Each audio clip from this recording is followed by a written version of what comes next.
जो दिल्ली में जो ब्लास्ट हुआ, ऑफकोर्स बहुत अफसोसनाक था और मैं उसकी पूरी मजम्मत करती हूँ, मगर शायद इससे भी ज्यादा खतरनाक और धमाकेदार ब्लास्ट होते, शायद मल्टीपल ब्लास्ट होते, सीरियल ब्लास्ट मल्टीपल लोकेशंस पे हो सकते थे, अगर जम्मू कश्मीर पुलिस ने फरीदाबाद में 2900 किलोग्राम एक्सप्लोजिव्स नहीं बरामद किए होते। ये जम्मू कश्मीर पुलिस ने फरीदाबाद पुलिस को हेल्प किया, जिसकी वजह से इतना सारा एक्सप्लोजिव बरामद हुआ। अगर वो चीज नहीं होता तो शायद और भी ज्यादा ब्लास्ट होते, जो और भी खतरनाक होते, उसमें और लोगों और जानो माल को नुकसान होता।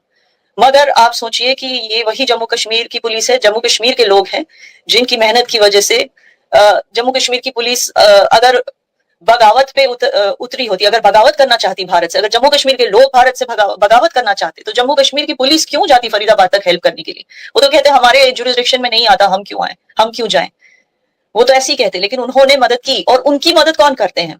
कश्मीर के वो लोग, वो साइलेंट सिपाही जो आम आवाम है, जो खामोशी से इंटेलिजेंस गैदर करके हमारे सिक्योरिटी फोर्सेस को देते हैं, अपनी जान को खतरे में डाल के, ठीक है ना? तो ये वो लोग हैं जिन्होंने कश्मीर को एक परमानेंट बैटल ग्राउंड, सीरिया की तरह एक परमानेंट बैटल ग्राउंड बनने से रोका, जिसकी तैयारी पाकिस्तान पूरी तरह से करके रखा था पाकिस्तान ने, कि भाई कश्मीर एक बैटल ग्राउंड बन जाए और हम काउंटर टेररिज्म एफर्ट्स के बसादत से हम फॉरेन एड मांगते रहें, जो अमेरिका ने 2018 में ऑफकोर्स बंद कर दिया, लेकिन billions of dollars counter terrorism के लिए पाकिस्तान को मिलते आए थे 2018 से पहले।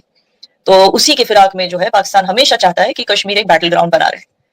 तो एनीवे तो मैं सैल्यूट करना चाहूंगी, दाद देना चाहूंगी उन कश्मीरियों को जिन्होंने इस पूरे साजिश को बस्ट किया, जो और भी ज्यादा खतरनाक हो सकता था। और रही बात जिनको गिरफ्तार किया गया, मैं मानती हूं कि एक छोटा तबका है कश्मीर में, वो जो तबका है वो छोटा सिर्फ तादाद में नहीं, वो छोटा दिमाग से भी है।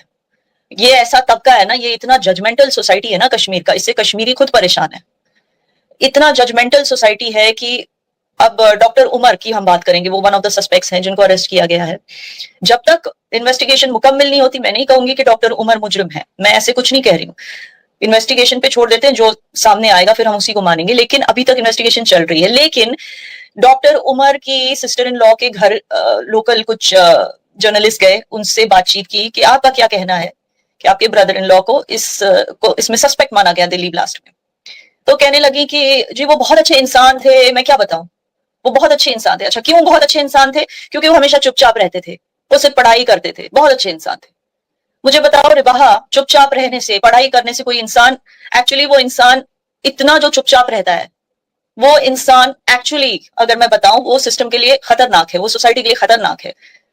उसने अपने अल्फाज में ही उसने और ज्यादा शक शुबा में ले आई वो डॉक्टर उमर को, मेरे ख्याल में, जिस तरह से वो कह रही थी। क्योंकि ये जो बहुत ज्यादा चुपचाप लोग रहते हैं, पहली बात तो ये चुपचाप क्यों रहते हैं? क्योंकि ये एक जजमेंटल सोसाइटी को बिलोंग करते हैं। जो ये छोटे तबके के लोग हैं ना, जो मैंने कहा कश्मीर में जो मौजूद है, जो पैसों के लिए या मजहब की आड़ में अपने जमीर को भी बेच दें, इंसानियत को भी बेच दें, ये वो लोग हैं जो इतने जजमेंटल हैं कि ऐसे जजमेंटल सोसाइटी से डॉक्टर उमर जैसे लोग निकलते हैं, जो चुपचाप रहते हैं, कुछ भी बोलने से डरते हैं, पब्लिक इंटरेक्शन करने से डरते हैं, लोगों से बात नहीं करते। अगर लोगों से बात नहीं करेंगे तो उनको क्या पता होगा कि दूसरे की राय क्या है, और दो राय जो नहीं मिलती है, अपोजिंग आइडियोलॉजीज के बीच की लकीर क्या है जिससे दोनों को फायदा हो। वो इस तरह से क्लैरिटी से सोच ही नहीं सकते, चाहे कितने भी पढ़े लिखे हो। क्यों? क्योंकि वो बात ही नहीं करते, वो किसी से इंटरेक्शन ही नहीं करते। ये ऐसी सोसाइटी है रिबाहा। मैं आपको आपके चैनल के वसादत से बताना चाहूंगी कि इतनी जजमेंटल सोसाइटी है कि कोई जायरा वसीम जैसी एक्ट्रेस जो अच्छा खासा बॉलीवुड में काम कर रही है, उसको इतना गिल्टी कॉन्शियस कर देते हैं कि वो बॉलीवुड सब कुछ छोड़ के एक गुमनामी की जिंदगी जी रही है। ठीक है ना? ये वो जजमेंटल सोसाइटी है। एक लड़की 10 स्टैंडर्ड पूरे स्टेट में टॉप करती है, लेकिन ये इसको इस चीज के लिए जज करते हैं कि वो हिजाब नहीं करती। ये वो जजमेंटल सोसाइटी है कश्मीर की, जहां पे एक यूट्यूबर के घर में घुस के उसको गोलियों से भून दिया जाता है। क्यों? क्योंकि वो यूट्यूब वीडियोस बनाती है। बड़गाम की लड़की की बात कर रही हूं, ठीक है ना? ऐसे बहुत किस्से हैं। वकार खान सिंगर के कॉन्सर्ट में एक लड़की म्यूजिक एंजॉय कर रही है, उसको इतना ट्रोल किया, उसकी जिंदगी खत्म कर दी इस जजमेंटल सोसाइटी ने। अरे बहुत सारे किस्से हैं, मैं एक एक करने बैठूं आपका शो यहीं खत्म हो जाएगा। ये जो छोटे तबके के लोग हैं कश्मीर के, ये खुद को पाकिस्तान से कंपेयर करते हैं। मैं तो कहती हूँ इस मामले में पाकिस्तान बहुत आगे है। कम से कम पाकिस्तान में रिबाहा जैसी यंग लड़कियों को ये आजादी है कि वो यूट्यूब चैनल में आए, इंटरेक्शन करें, दोनों साइड के लोगों से बात करें, पता करें कि उनकी राय क्या है और एक सोल्यूशन ढूंढें।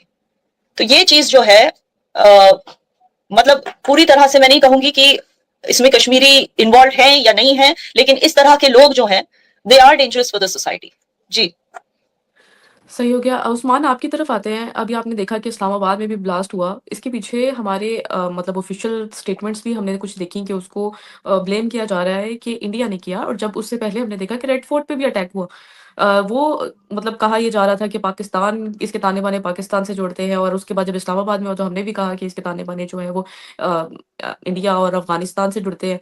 तो यानी कि हमारे डिफेंस मिनिस्टर ने और प्राइम मिनिस्टर ने जो ट्वीट्स की उस पर आप अपनी क्या ओपिनियन रखते हैं?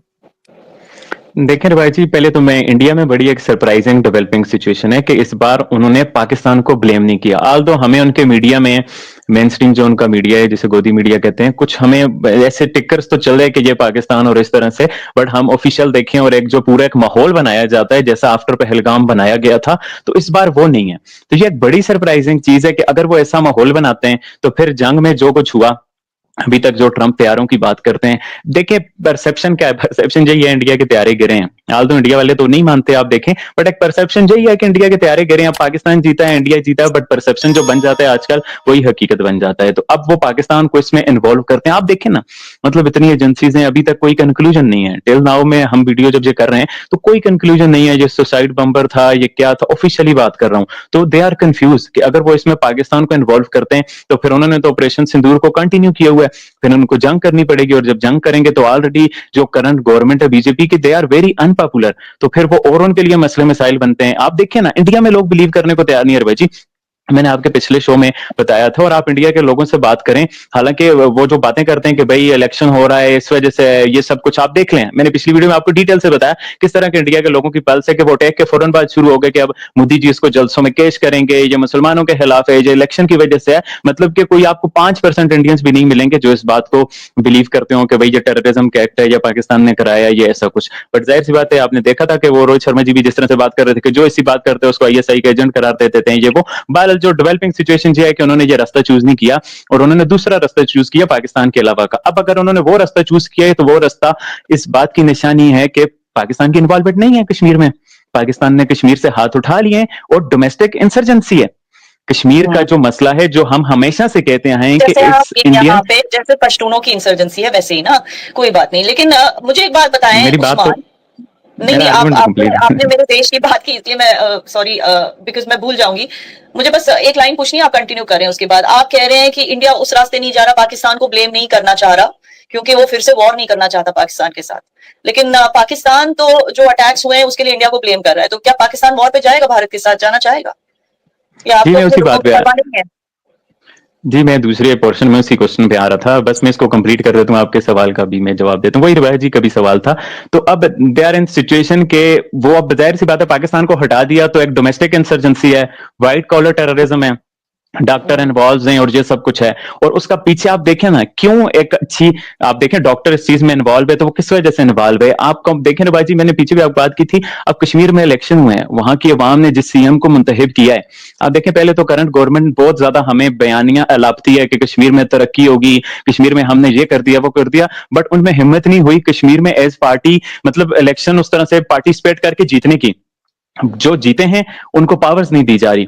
कश्मीर के लोगों के पास, जो कि उनका रिप्रेजेंटेटिव है सीएम, वो अपने शुहदा की कब्रों पे दुआ करने नहीं जा सकता, उसके अंडर पुलिस नहीं आती। मतलब जब आप कश्मीर की पब्लिक पे इतनी इंतहा कर देंगे कि भाई उसके सीएम को पावर नहीं देंगे, उनकी राय को रद्द करेंगे, तो फिर आपको इसी तरह का रिजल्ट मिलेगा जिस तरह से हम देख रहे हैं। और याना मैम ने बोला ना कि एक बहुत छोटा तबका है, आप मुझे बताएं जब पहलगाम हुआ तो तब किसी छोटे तबके को तो इंडिया के लोगों ने निशाना नहीं बनाया, उन्हें तो जहां कश्मीरी नजर आए उन्होंने उससे पूछा नहीं है। आपने ये कितनी आपका वीडियोस देखी प्रोपेगेंडा है। फिर से शुरू हो गया।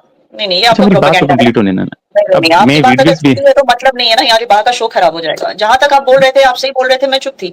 लेकिन हर कश्मीरी को उठा के मारा, ये मारा वो मारा, ये गलत है। ठीक है ना, बहुत आपने ज्यादा वीडियोस है। शक्तिशाली आप मेरी देखी। बात तो सुने ना, अब मेरी बात तो सुने ना, अब आपकी जो मर्जी आप इसे प्रोपोगेंडा बोलें ये बोलें, बट बात बस मैं शॉर्ट करके कंप्लीट करके आपकी बात पे आता हूँ। आप कितना घबरा रही क्यों, मेरी बात तो होने दें। प्रोपोगेंडा तो लेट्स यू डिसाइड, और आप कंक्लूजन तो एंड पे निकलता है ना, मिड में तो। बट हमने बहुत ज्यादा वीडियो, मैं इस कंक्लूजन पे क्यों पहुंचा, मुझे तो फ्रीडम ऑफ जो है ना एक्सप्रेशन का राइट दें। आप इतनी बड़ी डेमोक्रेसी से आती हैं तो कुछ हमें भी फ्रीडम ऑफ राइट का एक्सप्रेशन दें कि हम अपनी बात तो कंप्लीट कर सकें, आप जो बोले बोले। बट हमने बहुत ज्यादा वीडियोस देखी, हम इक्का दुक्का वीडियो देखते तो मैं जाना मैम से एग्री कर जाता कि बहुत छोटा आपको तबका है बहुत दुख तो हो रहा है ना कि हमारे साथ तशद्दुद हो रहा है। आए ना वॉर करें फिर इंडिया के साथ, क्यों नहीं आते? अच्छा मैं उसी हाँ मैं अगली बात आ पे जाइए। जाता हूँ उसी पे आ जाइए, आपका। मैं इन्वाइट करती हूँ, कर लीजिए वॉर। हम आपको ब्लेम हाँ नहीं कर ये रहे। आप अगर देखिए, पॉइंट नंबर 1 आपको लगता है कि कश्मीरियों पे तशद्दुद हो रहा है। पॉइंट नंबर 2 आपको लगता है कि जो आपके ऊपर जो ब्लास्ट हुआ है वो इंडिया ने करवाया। तो आप आइए ना, आप और कीजिए, क्यों नहीं कर रहे हैं? मैं हमेशा एक बात अपनी वो बोलता होता हूँ अपने शो में भी भाई जी को भी, कि जब आपको दूसरे की बात कट करके बोलना पड़ जाए तो फिर इसका मतलब है कि आपके आर्गुमेंट में उतनी ज्यादा पावर नहीं है, और जो अगले का आर्गुमेंट है वो सेम बहुत चीज पावरफुल है उस कि चीज आपको पे उसको भी कट उस करने की जरूरत कंटेस्ट पड़ रही है। उस गेस्ट को भी यही चीज बोली जाती है जो गोल गोल गोल गोल गोल गोल एक ही चीज बोलता जा रहा है। पॉइंट पे आइए। आपको लगता है कि कश्मीर में तशद्दुद हो रहा है, आपकी सहानुभूति हमारे साथ है, right? And at the same time आपके ऊपर भी अटैक हुआ है, तो आए ना, वॉर कीजिए। आप क्यों हाँ अब चुपचाप इंटरेस्टिंग शो पे क्यों बता रहे हैं सारा कुछ? आके वॉर कीजिए इंडिया के साथ, हमें भी देखना है कि पाकिस्तान हमारा कितना साथ देगा। बात तो सुनने देना, आप बात ही नहीं करने देती तो आर्गुमेंट तो अब मुझे बातों बनाने से दे, मैं वॉर ये करें बात क्या? जहां आप बात करते जा रहे हैं वो दूसरा ब्लास्ट हो जाएगा। वॉर कर आप दीजिए मुझे ना। लिख के दे दे, मैं क्या बात बोलूं, आप मुझे बताएं मैं क्या बोलूं, मैं आपके लिखे बस हुए इतना स्टेटमेंट बोल पढ़ रही देता हूँ हूं कि ताकि आपको सेटिस्फेक्शन हो जाए कि ये प्रोपोगेंडा नहीं है। मतलब आप इतनी बड़ी डेमोक्रेसी से आती हैं, आप अपनी डेमोक्रेसी की लाज रखें। मैं आपके राइट्स वही के तो कह बारे रही में हूँ। बात कर रहा हूं। ऐसे पाकिस्तानी क्या सोचते हैं कश्मीरियों के बारे में, यही तो मसला है आजकल के इंडियंस का ना। वो बात हम्म, सुनते ही नहीं है, वो एंटी चलो, नेशनल घोषित कर देते हैं, एंटी मैंने प्रो आपको कुछ नहीं पाकिस्तान बोला। घोषित कर देते हैं। ना मैंने आप आपको मेरी हाय बात सर को मतलब सुनिए क्या मेरी। ठीक है, चलो। आप मैं कश्मीर के हाँ, लोगों की बोलते जाओ। बात को वो कर रहा हूँ। मतलब हाँ, कश्मीर के हाँ, लोगों के राइट्स की बात की इतनी बड़ी डेमोक्रेसी में, बट आप में सुनने को हौसला ही नहीं है। आप इंडिया की डेमोक्रेसी की जो दूध और शहद की नहरें हैं उसे बदनाम कर रही हैं। इंडिया में तो हमने बहुत बड़ी बड़ी बातें सुनी है। आप ये ठीक। बातें कंफर्टेबल नहीं है सुनने में, बट फिर एंड ऑफ रिजल्ट इसी तरह का निकलता है जिस तरह नहीं, का ये ऐसे इंडिया में नहीं कि हाल मैं है, जिस तरह के कंफर्टेबल नहीं अटैक्स हूँ। हो रहे हैं। मैं अब मैं बोल रही हूँ आपकी कि बात इसका पे आता कुछ हूँ जो आपने सोल्यूशन भी तो हो ना। आप सिर्फ बोलते रहेंगे इंडिया ये करता है वो करता है कश्मीरियों के साथ ये करता है, वो तो फायदा नहीं है, उसका सोल्यूशन भी होना चाहिए। तो आप हमारा साथ कैसे देंगे बताइए? हमें वॉर हम आपका साथ, आपको हमारा साथ चाहिए? आपको तो मुझे नहीं लगता हमारा साथ चाहिए। क्यों? क्या आपने कभी अगर पाकिस्तान से अगर अपील आपको की है? नहीं लगता, अगर आपको नहीं लगता तो फिर आप क्यों बोलते रहते हैं हर प्लेटफॉर्म में जाके कि कश्मीरियों पे ये तशद्दुद हो रहा है वो तशद्दुद हो रहा है इंडिया के हवाले से? क्योंकि आप तो इनडायरेक्टली इसमें यही है ना, आपको लगता है हमें आपका साथ नहीं चाहिए, लेकिन आप फिर भी बोलते रहते हो। क्यों बोलते हो? क्योंकि रिबाहा, this is what I am trying to say, कि 2018 तक सालाना $2 बिलियन मिलते थे काउंटर टेररिज्म के लिए, सिर्फ वो भी सिर्फ यूएस से, दूसरी कंट्री से अलग, पाकिस्तान को, पाकिस्तान मिलिट्री को। ठीक है ना? अब टेररिज्म अगर बंद हो जाएगा तो इनकी तो अच्छी खासी इनकी पॉकेट्स बर्न होंगी। इनको अच्छा टेररिज्म को जाना में जिंदा मेरी रखना है ताकि उसी को काउंटर करने के लिए ये पैसे लेते जाएं।